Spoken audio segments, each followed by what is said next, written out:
আসছি জেলায় জেলায়, আসছি পাড়ায় পাড়ায়। আপনার চারপাশে ঘটে যাওয়া খবরাখবর তুলে ধরবো আমরা। রাজনীতি থেকে বিনোদন, আবহাওয়া থেকে অফবিট, সব ধরনের খবর তুলে ধরবো আপনাদের।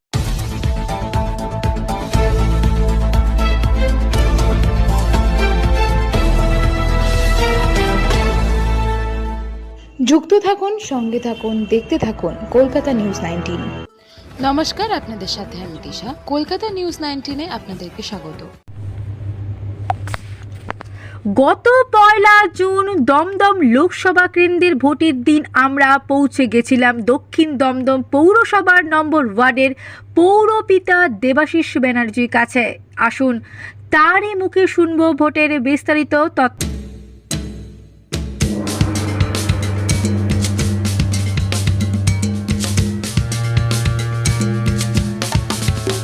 ভোটে অংশগ্রহণ করতে ভোট আজকে আপনি দিয়েছেন, তো আজকে দেখতে পাচ্ছি যে আমরা আসলে দেখলাম যে প্রচণ্ড এরকমভাবে ভোট আমরা সাধারণত দেখতে পাই না, যে একদম নির্বিঘ্নে কোনো রকমের কোনো সমস্যা নেই।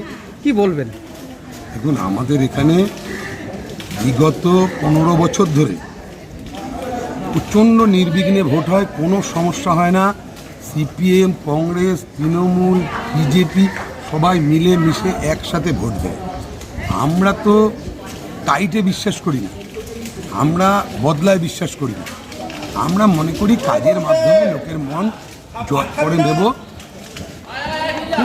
কাজের মাধ্যমে লোকের মন জয় করব, করে আমরা নতমস্তকে তাদের কাছে ভোট চাইতে যাব।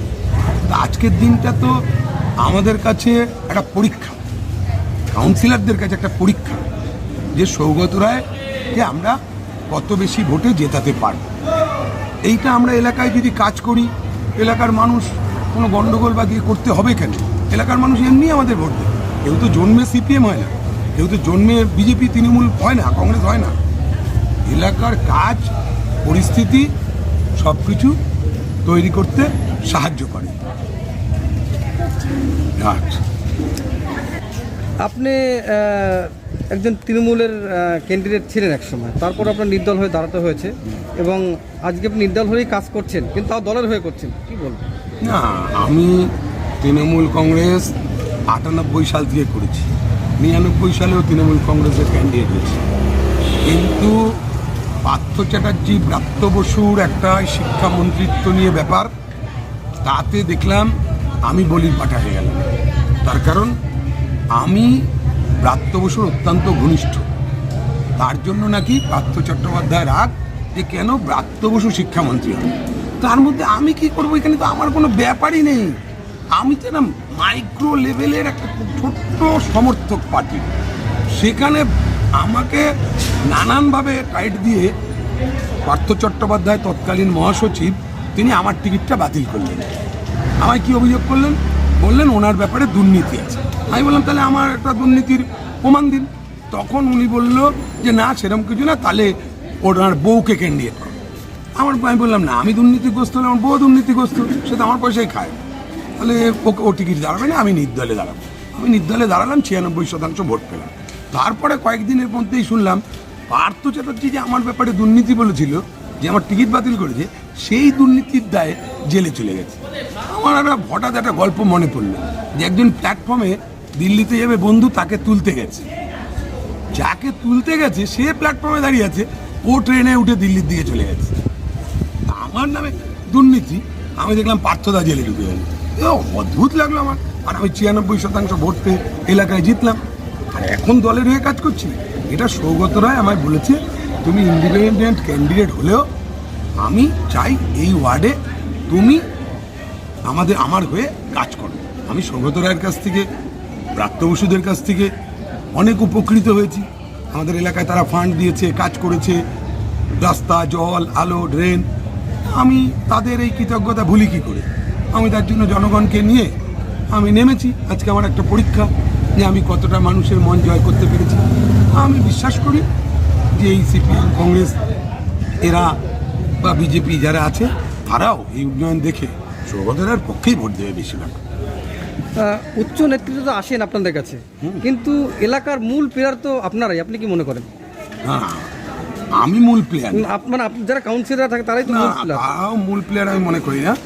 তারা মানে তাদের কাছে ব্যাটনটা থাকে, কিন্তু মূল ব্যাপারটা কিন্তু পাবলিক। আজকে যেমন এই যে আমি এতক্ষণ এই সাপ লুডো খেলছিলাম সকালবেলা বসে বসে, সাপ লুডো খেলছিলাম। আজকে আসল 5 বছরে সৌগতদার কাছে 5 বছরের থাকে সৌগতদার কাছে।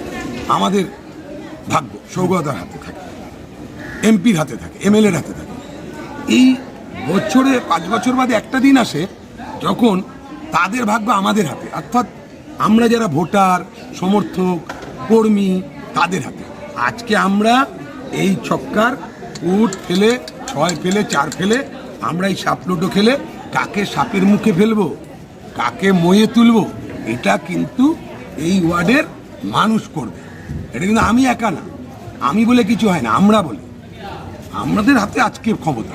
তাই জন্য আমি দেখছিলাম যে এই সিপিএমের এই আমাদের ওয়ার্ডে দেখছি বারবার সাপের মুখে পড়ে যাচ্ছে। এই যে বিজেপির গুটিটা দেখছি সাপের মুখে পড়ে যাচ্ছে, কিন্তু সৌগতদার গুটিটা দেখছি বারবার ময়ে উঠে ওপরে চলে যাচ্ছে। মানে কাজ ওপরে উঠিয়ে দেয়। তো সুতরাং আজকে তো পাবলিকের হাতে সব কিছু, পাবলিক ঠিক করবে যে কি হলো। আজকে আমারও তো একটা রেজাল্ট, আমারও তো পরীক্ষা। সৌগতের শুধু পরীক্ষা না, আমারও পরীক্ষা যে আমি কতটা কাজ করতে পেরেছি। প্রত্যেকটা ওয়ার্ডে কাউন্সিলরের কাছে আজকে পরীক্ষা। সৌগত প্রত্যেকের মুখে মুখে শোনা যাচ্ছে। খুব ভালো খবর, আমি তো খুব আনন্দ পেলাম যে সৌগতদা, আমিও চাই সৌগতদা অনেক ভোটে জিতুক। তবে এই ওয়ার্ডে যে জিতছে সেইটা নিয়ে আমার কোনো নেই। আর আমি তো অত বড় নেতা নাই বললাম, আমি একদম ছোট্ট মাইক্রো লেভেলে একটা সাধারণ সমর্থক। এখন তো আমি তৃণমূলের কর্মীও না, আমি একটা সাধারণ সমর্থক। আমি এই বলেন আদার ব্যাপারী, জাহাজের খবর, আমার কাজ বন্দরের সামনে বসে 2 কিলো আদা বেচে চলে যাওয়া। জাহাজ কখন ছাড়বে, ফার্স্ট ক্লাসের টিকিটের দাম কত, ওই দিনে আমি কী করবো? আমি তো চড়তেও পারবো না, আমার ক্ষমতাও নেই। আমার আদা বেচে চলে যাওয়া ওইটাই কাজ। আমি আমার ওয়ার্ডের কথা বলতে পারি, সারা এলাকার কথাই বলতে পারি। ধন্যবাদ।